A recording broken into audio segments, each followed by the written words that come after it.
जो आज का जो संस्कृति है, जो गैर आदिवासी समाज है, हमारे आदिवासियों से उन्होंने हमारी संस्कृति को लिया है, हस्तांतरित किया है और आज हमें वो बताते हैं कि हमें कौन सी धर्म माननी चाहिए।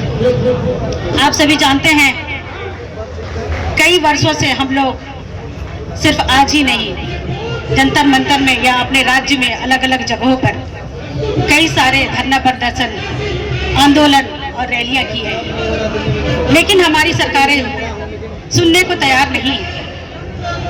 उनका कहना है कि हम हिंदुस्तानी हैं और हिंदुस्तान में रहने वाले सभी एक ही धर्म के हो सकते हैं और वो है हिंदू, और वो हिंदुत्व को मानना पड़ेगा, उनका ये मानना है। लेकिन हम आदिवासी हैं, ये हम जानते हैं और वो भी जानते हैं कि ये आदिवासी है, इनकी पहचान अलग है, इनकी संस्कृति अलग है, इनका खान पान अलग है, इनकी भाषा अलग है, लेकिन फिर भी वो नहीं मानते हैं। तो हम भी उनको बता देना चाहते हैं कि हम भी आपकी बातों को नहीं मानते हैं और आपकी जो संस्कृति है उसको नहीं मानते हैं। हमारा अपना अस्तित्व है, पहचान है।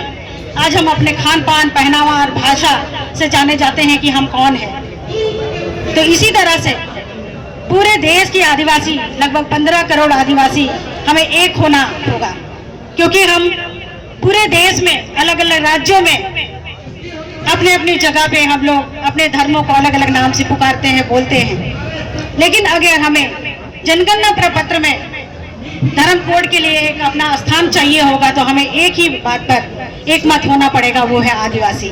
आदिवासी धर्म पर हमें एक मत होना पड़ेगा और इसकी डिमांड को मानते हुए अपने अपने राज्यों से लेकर आज हम जंतर मंतर पर पहुंचे हैं। कल हम लोग प्रधानमंत्री के पास जाएंगे, राष्ट्रपति के पास जाएंगे और उनको हमारी बात माननी पड़ेगी।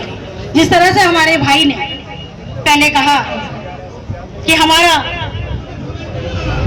जो भी केंद्र के तरफ से या राज्य के तरफ से हमारे लिए स्कीम जो बनती है, योजना जो तैयार की जाती है, हमारी जनसंख्या के आधार पर की जाती है, लेकिन हमारी जनसंख्या इतनी ज्यादा होने के बावजूद हम लोग एक नहीं हो पा रहे हैं, बिखरे हुए हैं। इसलिए मैं इस मंच से बोलना चाहती हूँ कि हम सब यहाँ जितने भी आए हैं, आज हम लोग कम संख्या में हैं, लेकिन अपने अपने राज्य का प्रतिनिधित्व करने के लिए यहाँ आए हैं और हम ये मान के चले कि पूरे राज्य के लोग हमारे साथ हैं, हमारी बातों के साथ है। हमारा जो मांग है सरकार से उनको पूरा करना होगा। जो भी लोग यहाँ आए हैं, आज हमको ये यहाँ से पूरा ठान के जाना होगा कि ये संघर्ष जिस तरह से हमारे बड़े बुजुर्ग करते आ रहे थे, हमें भी करना है और हमारी जो आने वाली पीढ़ी है उनको दोबारा से इस संघर्ष के लिए यहाँ आना ना पड़े और ये हमारी मांग को मानना पड़ेगा सरकार को।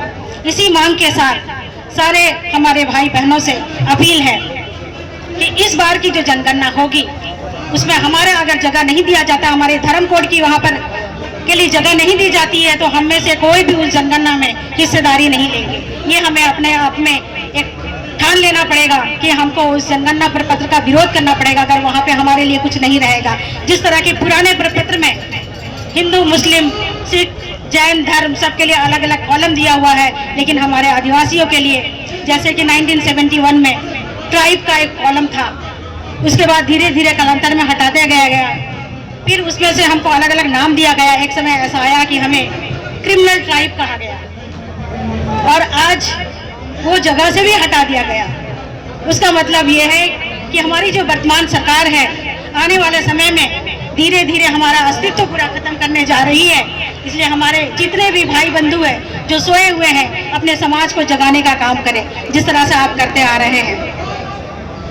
और हमारे यहाँ जितने भी भाई बहन आए हैं, सिर्फ जंतर मंतर ही नहीं, पूरे अपने राज्य से लेकर दिल्ली की राजधानी, देश की राजधानी दिल्ली तक आए हैं। तो अपने राज्य की राजधानी में, अपने जिले में, प्रखंड में, पंचायत में इसी तरह का जन आंदोलन हम लोग अगर करेंगे तभी हमारे भाई बहन एक हो पाएंगे। क्योंकि हम सभी जानते हैं कि हमारे भाई बहन, आदिवासी भाई बहन खासकर इतने भोले होते हैं कि अगर कोई कुछ भी बता देता है तो हम उनके ओर आकर्षित हो जाते हैं। अपने लोगों को हम लोग कन्विंस नहीं कर पाते हैं, वो क्षमता हमारी में नहीं है। इसी बात की फायदा जो है यहाँ की सरकारें हैं वो उठा रही है।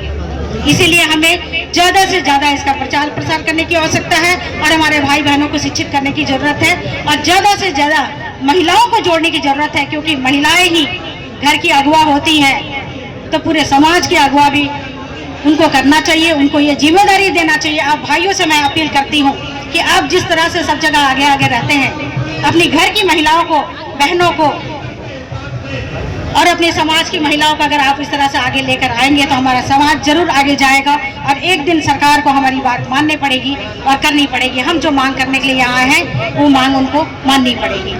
इसी बात के साथ मैं अपनी वाणी को विराम देती हूँ। आप सबका हार्दिक जोहार और अभिनंदन।